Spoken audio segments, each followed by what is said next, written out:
Tapi kalau saya dibilang menipu, buat saya dasar hukumnya apa?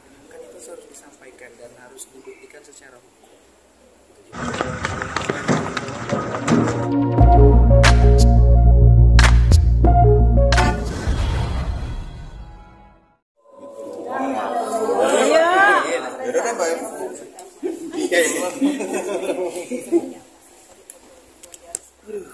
Ya alhamdulillah, maksudnya kan prinsipnya dari awal kan sebenarnya memang tidak pernah berujung, karena kan ini sebenarnya faktor tidak ada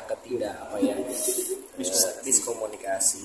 Jadi buat saya tadi kita sudah bicara didampingi sama Pak Kasar, Pak Kanit, saya juga Mas Kris, terus juga ada teman-teman lain di atas, bahwa pada dasarnya kedua belah pihak antara saya dengan manajemen dan pihak lain juga tidak pernah ingin ribut, cuman kan kita mencari waktu yang tepat karena ini sudah mengikuti proses hukum. Jadi sebagai warga negara yang baik saya juga harus mengalami prosedur yang sudah ditetapkan. Makanya saya belum bisa kemarin bicara di media supaya tidak jadi informasi yang salah. Kalau saat ini kan sudah clear alhamdulillah, dan sudah diputuskan juga, kita sudah dapat suratnya juga dari pihak Polres Jakarta Utara. Jadi buat saya baru saya bisa enak gitu. Kak, ini kan salah satu ya, mungkin yang kemarin-kemarin kan juga ada beberapa yang membawa-bawa nama kakak gitu dalam penipuan. Kalau saya bilang kan gini ya, ini saya didampingi sama pengacara saya Mas Kris. Saya nih ngomongnya, setiap orang punya utang dengan Mas Kris, dan alhamdulillah semuanya masih teman saya. Saya bisa berkomunikasi sama mereka. Tapi kalau saya dibilang menipu, buat saya dasar hukumnya apa? Kan itu harus disampaikan dan harus dibuktikan secara hukum. Jadi buat saya, tapi saya kembali lagi, saya kan tidak lahir dari seorang bisa dibilang musisi yang pengen cari sensasi. Tugas saya adalah berkarya. Jadi saya memang serahkan semuanya kepada pihak hukum dari manajemen, dan mungkin nanti yang akan menanggapi satu-satu mungkin bisa disampaikan sama Mas Kris ya. Jadi begini, terkait yang lain selain dengan Cleo ya, itu kan secara hukum yang baru bermasalah atau yang baru naik secara hukum adalah Cleo. Yang lain itu tidak ada yang sampai melaporkan. Jadi kami hanya berharap bahwa mereka tidak boleh asal bicara. Sekarang ini Mas Reza masih tetap memaafkan mereka, tetapi ke depan kalau mereka berbicara mendahului putusan pengadilan dan mencemarkan nama baik klien kami, pasti kami laporkan. Tapi sekali lagi itu bukan ancaman, hanya mengingatkan.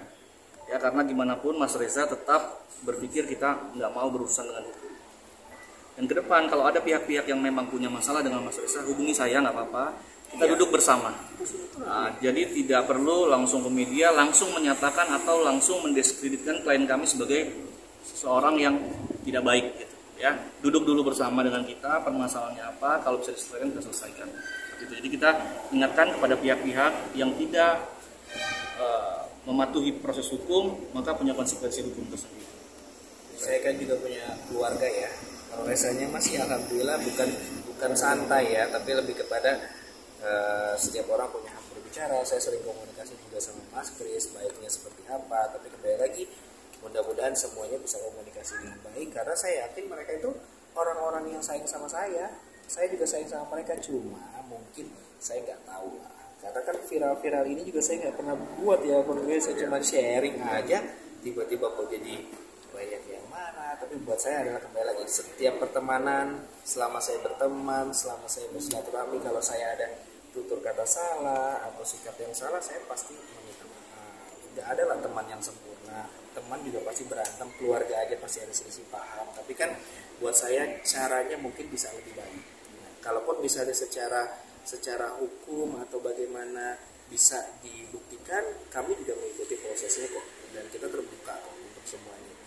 Tapi juga bukan berarti juga kita membolehkan untuk tanpa dasar hukum menstatementkan penipu ini dan lain-lain. Itu mungkin kedepannya lah, untuk kedepannya mudah-mudahan bisa jangan ada lebih jangan ada yang seperti itu lagi. Ya. Mas, tapi kakaknya sendiri memang dirinya sesering itu pinjam uang ke teman-teman sesama artis kayak Indra Bruggman dan beberapa teman lainnya nggak sih? Gini ya, kalau saya pinjam uang, kalau dibilang sesering enggak. Tapi kalau saya pinjam uang ya memang saya kadang pinjam uang. Ya orang saya juga kalau nggak ada kerjaan tuh saya mau ngapain? Saya mau tunggu duit dari langit. Tapi alhamdulillah kan saya sama mereka berteman kok. Toh bukan tidak dikembalikan, saya kembalikan cuman rek naon teh marah sama aku kan Pak, bisa kemarin masih WA-an, kemarin masih ketemuan, masih baik-baik, cuman itu yang buat saya bingung. Cuman baik lagi, oh mungkin lagi marah. Cuma itu aja. Tapi insya Allah kalau ada rezeki ke depan dikembalikan kok gitu. Tapi kan bukan berarti rasa itu. Kalau itu kan seolah-olah kayaknya rasa ngambil duit, berbisnis ngambil duit orang terus mau kabur doang, itu kan buat saya terlalu seram ya. Tapi kalau saya misalnya saya punya rezeki, tapi mereka tahu kok kalau saya punya rezeki saya orang kayak apa. Tapi ketika dirimu tadi kan sempat mengakui bahwa iya saya memang ada beberapa pinjam uang. Pasti atuh. Tapi ada komunikasi nggak sih dalam arti mau mengembalikan nanti ya begini, ada obrolan perjanjian Ada gitu. dong. Kalau perjanjian kan gak ini antara teman. Ini kan saya tidak hilang, saya masih di sini. Coba saya tanya, di sini ada nggak yang nggak pernah ngutang? Pasti pernah semua. Negara punya utang. Ibu bukan saya gimana? Saya bukan anak, kan baik lagi, saya udah bukan anak sultan lagi. Jadi tapi kan kembali lagi ya, saya masih berkomunikasi sama lain-lain. Masih kok ada di handphone saya masih WA-an, saya masih bagaimana turut berduka. Jadi buat saya nggak tahu lah. Mudah-mudahan. Jadi dari momen ini, kalau ada orang yang memang merasa dihutangi dan minta untuk dikembalikan, sekarang kan sudah ada kami, tim lawyer dan Reza juga akan menyampaikan tapi secara duduk yang bersama. jelas ya, Ya, yang artinya, memang benar-benar saya maksudnya secara... Karena gini, hutang ini ada dua. Hutang ini ada yang kayak kita pertemanan, kita pinjam dong gitu. Ya kan nggak tahu kapan kembalikan dia, tapi udah ikhlas gitu.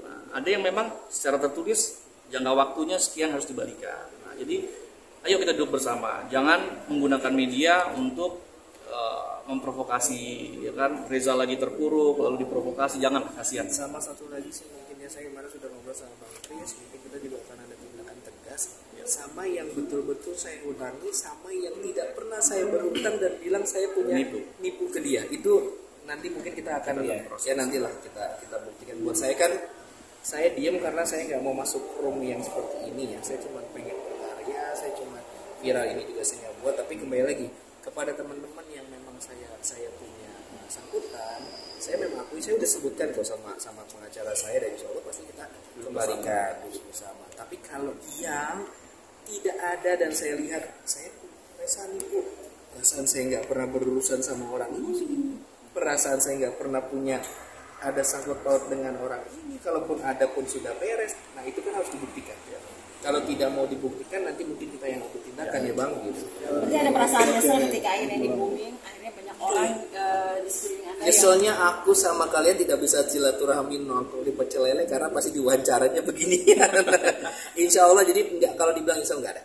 Kalau buat aku semua pasti ada hal pro dan kontra. Kembali lagi bahwa saya selalu bilang saya bukan makhluk yang sempurna kok. Jadi buat saya ikutin prosesnya. Kalau mau cari yang sempurna, insya Allah jangan di saya Bang ya. Gitu. Tapi kalau kembali lagi saya bilang kan, kami atas nama Reza Erlambang, manajemen juga dan pihak legal saya, pihak lawyer saya juga, teman-teman pengacara di sini sangat marah kalau yang tidak pernah berkonteks langsung dengan saya, tidak pernah ada hutang, saya tidak nipu dia, tapi statementnya terlalu mengerikan. Mungkin masih diingatkan sama abang, tapi kalau abang nanti yang udah berproses, saya juga nggak bisa berbuat apa-apa. Gitu. Jadi berarti ada next untuk ketemu dengan orang-orang yang mungkin ya kalau silaturahmi mah nggak tahu, tapi kalau mereka nggak mau ketemu saya terus mereka nggak bisa buktikan, kan saya juga tidak bisa menahan tim manajemen dan tim lawyer untuk bertindak, karena kan pasti ada kerugian yang material kayak kerjaan jadi orang misalnya gagal karena berita-berita ini. Cuman kan kembali lagi saya percaya rezeki sudah di atas sama Allah, tapi kan kembali lagi kepada pihak lawyer saya, kepada pihak manajemen, saya juga nggak punya kuasa apapun untuk melakukan hal-hal yang memang sepatutnya secara adil harus disampaikan gitu. Oke.